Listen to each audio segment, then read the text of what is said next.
We continue our reading today of God's Dream for You, the Chosen, a morning devotional by author Dwight K. Nelson. Today's reading, November 21, Humility's Best Friend, Part 1. For those who exalt themselves will be humbled, and those who humble themselves will be exalted. Matthew 23:12.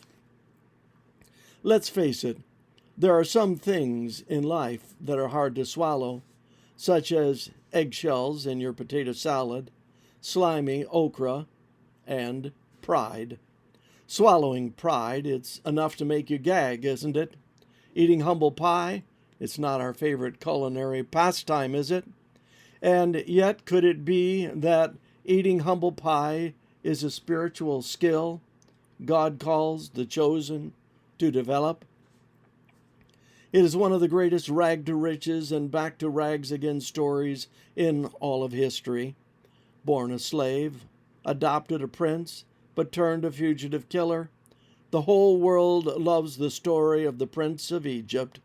From bobbing in a pitch-coated papyrus basket atop the mighty Nile River, to an exalted seat at Pharaoh's table as the adopted grandson of the most powerful monarch on earth, it was Horatio Alger's rags to riches at its finest for young Moses.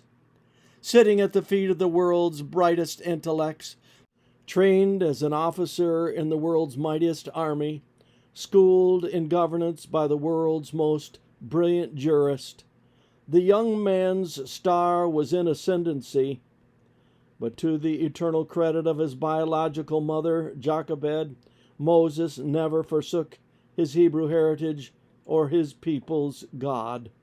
Deep within himself he knew he was the one to deliver them. Quote, angels instructed Moses that Jehovah had chosen him to break the bondage of his people. End quote. Patriarchs and Prophets, page 245. But the young man's modus operandi was utterly foreign to the divine strategy. Quote, for my thoughts are not your thoughts, nor are your ways my ways, says the Lord. End quote. Isaiah 55:8. And Moses calculated that murdering an Egyptian taskmaster would be the dramatic catalyst to launch his overthrow of Egypt, nearly cost him his life. Quote, then Moses fled. End quote. Acts 7:29. A colossal failure with a deep warrant on his head. Failure. Who among us doesn't know that twisted knot in the gut, that alkaline taste on the tongue? Failure in life, failure in love, failure in business, failure in career, failure in marriage, failure in school, failure in private, failure in public, the dreaded letter grade F. When we tried so hard to win, but lost.